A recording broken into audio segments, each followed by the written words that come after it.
राम वरिष्ठ हनुमान की जय, सीताराम भगवान की जय, अपने अपने माता पिता गुरुजनों की जय। गीता सीरीज हम आगे बढ़ाते हैं। आज का जो ये अध्याय रहेगा, आज का जो वीडियो, ये बहुत अच्छा रहेगा क्योंकि वो महत्वपूर्ण ज्ञान कुछ कुछ वीडियो में है। तो गीता कैसे सुननी है? जैसे तुम्हारी आत्मा कृष्ण है और तुम्हारा अभी का जीवन, अभी के जो द्वंद्व है वो है अर्जुन। इस रूप से गीता सुनोगे तो ही समझेगी महाभारत के मैदान में हमें नहीं जाना है। अब यहाँ पे चौथा अध्याय दिव्य ज्ञान का, ये लगभग 22 नंबर का श्लोक। इसमें कृष्ण भगवान क्या बताते हैं? जो स्वतः होने वाले लाभ से संतुष्ट रहता है, जो द्वंद्व से मुक्त होता है और ईर्ष्या नहीं करता, जो सफलता तथा असफलता दोनों में स्थिर रहता है, वह कर्म करता हुआ भी कभी बंधता नहीं है। बहुत सरल कि जो स्वतः होने वाले लाभ से संतुष्ट रहता है, तुम्हें जीवन में अभी जो चीजें मिल रही है, जो हानि लाभ हो रहा है, उसी में तुम अपना सुख मानो, उसी में तुम अपना जीवन का पूर्णता मानो। कोई लाभ की आशा से तुमने काम किया और उसका जब लाभ मिला तो जितना मिले उतना स्वीकार करो। जैसे कल हमने जाना था कि कोई विद्यार्थी परीक्षा देता है तो क्या ये गलत है कि ज़्यादा मार्क्स की अपेक्षा करना गलत है? बिल्कुल नहीं। लेकिन जब मार्क्स आ जाए, रिजल्ट जब आ जाए, उस वक्त कम मार्क्स मिले ये रोना, ये ज़रूर गलत है। तो जो मिले उसको स्वीकार करो। देखो, जीवन में सबसे बड़ा एक एक चीज़ है, उसे बोलते हैं स्वीकार करना। जो तुम्हारी स्थिति परिस्थिति हो, जो तुम्हारा व्यक्तित्व हो, जो तुम्हारे विचार हो, जैसा तुम्हारा शरीर परिवार हो, उसको पहले तो स्वीकार करो। जो तुम्हारी गलतियां हैं स्वीकार करो, अच्छाइयां हैं स्वीकार करो। स्वीकार्य भाव सबसे महत्वपूर्ण है। और जब इंसान स्वीकार करता है तो ही आगे कुछ बढ़ने का प्रयास उसके जीवन में होता है। आगे कृष्ण क्या बोलते हैं कि जो द्वंद्व से मुक्त है और ईर्ष्या नहीं करता। जीवन में, रिश्ते नातों में, बाहर के जगत में हम हमेशा द्वंद्व ही करते रहते हैं। कभी इससे कभी उससे, किसी से कोई द्वंद्व करने की आवश्यकता नहीं है। अपना जीवन हाथी की तरह जीना सीखो। नहीं तो इससे ईर्ष्या, उससे ईर्ष्या, इससे कुछ हासिल भी नहीं होगा। हाँ, ये बात भी है कि गलत चीज का, गलत व्यक्ति का विरोध करना ईर्ष्या नहीं होता। लेकिन तुम अपने जीवन में ध्यान में देखो कि पड़ोसी ने अगर कोई गाड़ी ली तो ईर्ष्यावश तुम भी गाड़ी ले लेते हो। और ये चीजें हमें बहुत नुकसानदायक हो सकती है। किसी को दिखाने के लिए कोई चीज तुम करो तो उसका तुम्हें बहुत बड़ा परिणाम भुगतना पड़ेगा। ये भी गार्ड बांध लेना। इसलिए किसी को भी कुछ दिखाने के उद्देश्य से कभी कुछ काम मत करो। कोई ईर्ष्या मत करो किसी से। घर परिवार में एक दूसरे से ईर्ष्या करके मिलेगा भी क्या? असंतुष्टि ही मिलेगी। उससे वाद विवाद कुछ ज्यादा ही बढ़ेंगे, कम तो कुछ होना नहीं। द्वंद्व किस लिए करना है? मत करो। द्वंद्व इंसान कब करता है? जब उसकी कुछ ज्यादा अपेक्षाएं होती हैं। और यहाँ पे कृष्ण भगवान खुद बोल रहे हैं कि लाभ से संतुष्ट हो रहो। तो जो तुम्हें उस वक्त उस परिस्थिति में मिला, उससे अगर तुम संतुष्ट होंगे तो किसी ज़्यादा चीज़ की अपेक्षा तुम करोगे नहीं। और जहाँ पे ज़्यादा चीज़ की अपेक्षा नहीं होगी तो वहाँ पे वाद विवाद भी घर में, बाहर परिवार में, यहाँ वहाँ ज़्यादा नहीं होंगे। तो यहाँ पे बहुत सरल साधारण कृष्ण भगवान बता रहे हैं। आगे क्या बोलते हैं? जो सफलता तथा असफलता दोनों में स्थिर रहता है, वह कर्म करता हुआ भी कभी बंधता नहीं है। ये सबसे महत्वपूर्ण चीज। जीवन में सफलता असफलता हो, सुख हो दुख हो, उतार हो चढ़ाव हो, इसमें जो इंसान स्थिर रहता है उसी को हम शायद संत कहेंगे, उसी को हम साधु भी कहेंगे। क्योंकि उसने अपने जीवन को, उसने अपने स्वभाव को, उसने जीवन के उतार चढ़ाव को साध लिया। उसने साध के वो शांति से चल रहा है, संत हो गया। तो ये जो बैलेंस है ये सबसे महत्वपूर्ण है कि स्थिति परिस्थिति कुछ भी हो उसमें स्थिर रहो। हालांकि ये बहुत मुश्किल है। मुश्किल इसलिए है कि हमारा अभी विचार, हमारी जीवन शैली ही कुछ ऐसी बनी है कि हम हर चीज को मुश्किल नजर से देखना शुरू कर देते हैं। ये हमारा शायद डीएनए बन चुका है कि मुश्किल नज़र से जब तक देखेंगे नहीं तब तक हमें चैलेंजिंग लगेगा नहीं, जब तक चैलेंजिंग लगेगा नहीं तब तक इंटरेस्ट आएगा नहीं। तो मुश्किल नज़र से देखना छोड़ दो, जीवन में स्थिर रहना चाहिए।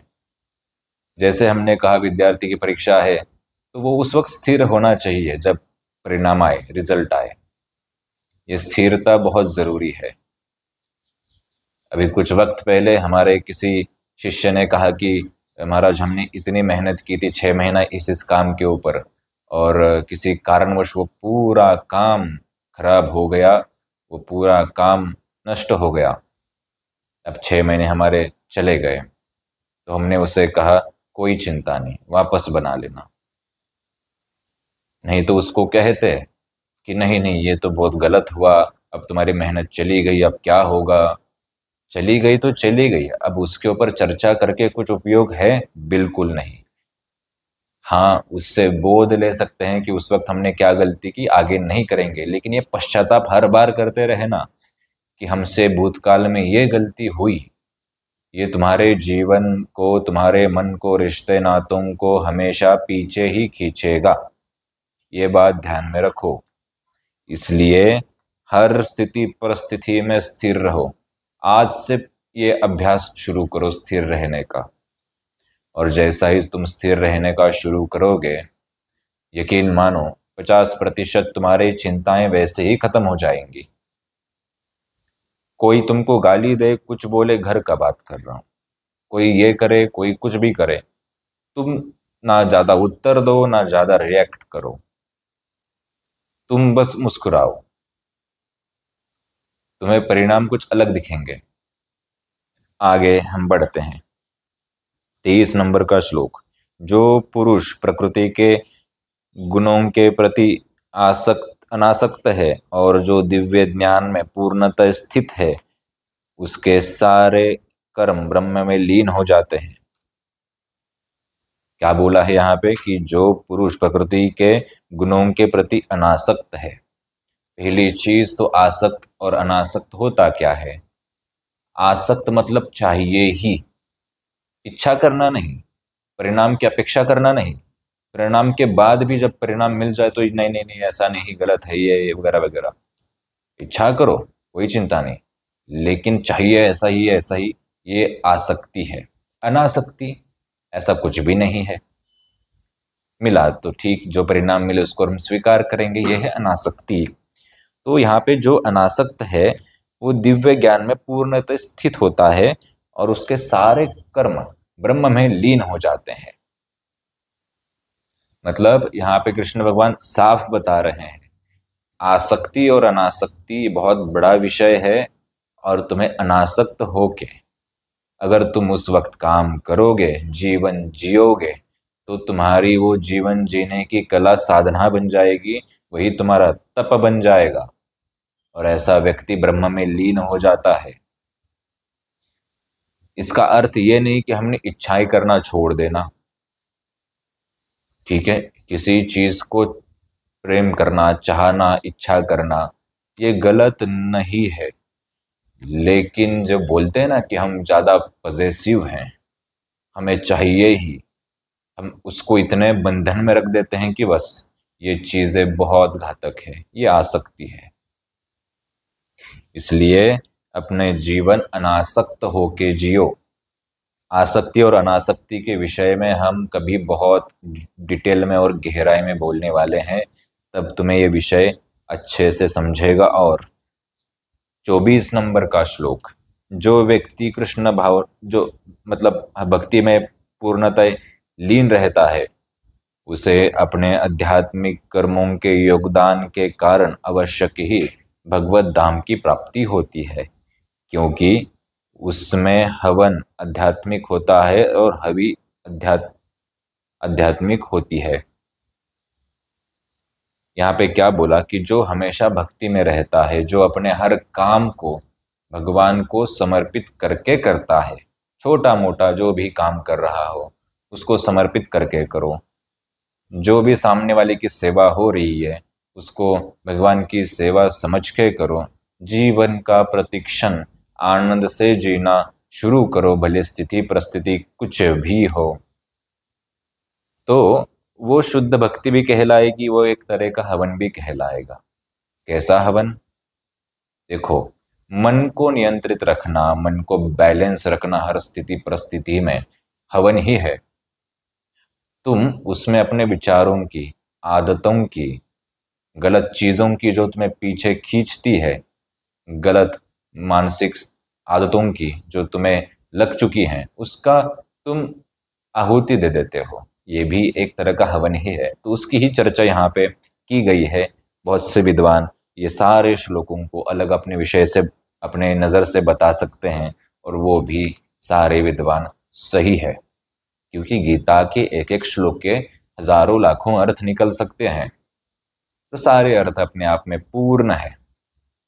सारी उसकी, जैसे बोलेंगे ना कि एक व्यक्ति किसी के लिए माता भी हो सकता है, किसी के लिए बहन भी हो सकती है, किसी के लिए दादी हो सकती है, किसी के लिए कुछ और। तो ये ऐसे ही चीज़ें, ये गीता है। व्यक्ति तो एक ही है, लेकिन अपने हिसाब से सब अपना अपना अर्थ निकाल सकते हैं, और सारे अर्थ अपने जगह पे बरोबर है, सही है। तो यहाँ पे आशा करते हैं कि ये जो 3 श्लोक है ये तुम्हें समझे होंगे। यहाँ पे क्या सीखा हमने आज का इसमें, कि जो मिले उस लाभ में हमेशा संतुष्ट रहो। अभी जो स्थिति परिस्थिति है उसको स्वीकार करो, संतुष्ट रहो। क्योंकि तुम अगर स्थिति परिस्थिति को स्वीकार नहीं करोगे, जो मिल रहा है उसमें संतुष्ट नहीं रहोगे, तो प्रकृति भी ऐसा ही सोचेगी कि इसको कितना भी दे संतुष्ट नहीं होगा। खैर ऐसा सोचती नहीं कोई, इसको ये सोचने का है नहीं, लेकिन हमारे विचार वैसा स्थिति परिस्थिति अट्रैक्ट करते हैं। इसलिए संतुष्ट रहो ताकि तुम उस सीढ़ी से आगे और सीढ़ी चढ़ने के लिए तैयार हो जाओ।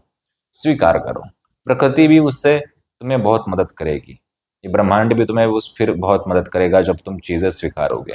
आगे क्या बोला था कि द्वंद्व से मुक्त हो तथा ईर्ष्या से मुक्त हो जाओ। वाद विवाद, ईर्ष्या, क्रोध, इनसे थोड़ा मुक्त हो जाओ। किसी से कुछ मत करो, अच्छे से बात करना है तो करो, नहीं तो मुंह बंद करो। अच्छी बात, सबसे बढ़िया बात। सफलता असफलता दोनों में हमें स्थिर रहना है। खुशी सुख दुख दोनों में स्थिर रहना है, उतार चढ़ाव दोनों में स्थिर। और ऐसा करने वाला व्यक्ति कभी कर्म में बनता नहीं। अनासक्त होकर सारे काम करोगे तो ज़्यादा चिंता बिल्कुल नहीं बढ़ेगी, ये हमने सीखा। और हमें आहुति देनी है अपने विचारों की, आदतों की। ये सारी प्रैक्टिस करते हुए, प्रैक्टिस छोड़ो, अभी सुनते समय भी तुम मन में ऐसा विचार कर रहे हो कि ये सुनने के लिए सिर्फ अच्छा लगता है, वास्तविक जीवन में ये करना संभव नहीं है, तो ये इस विचार की तुम पहले आहुति दे दो मन में। यही कृष्ण भगवान बोल रहे थे। आशा करते हैं कि तुम्हें ये समझा होगा। आगे भी हम गहराई में देखेंगे। फिलहाल हम गीता तुम्हें इस तरीके से बता रहे हैं जैसे तुमने गीता कभी हाथ में ली नहीं, बहुत बेसिक रूप से। भविष्य में कभी हम बहुत गहराई से जरूर समझाएंगे। वृषण मान की जय। राम।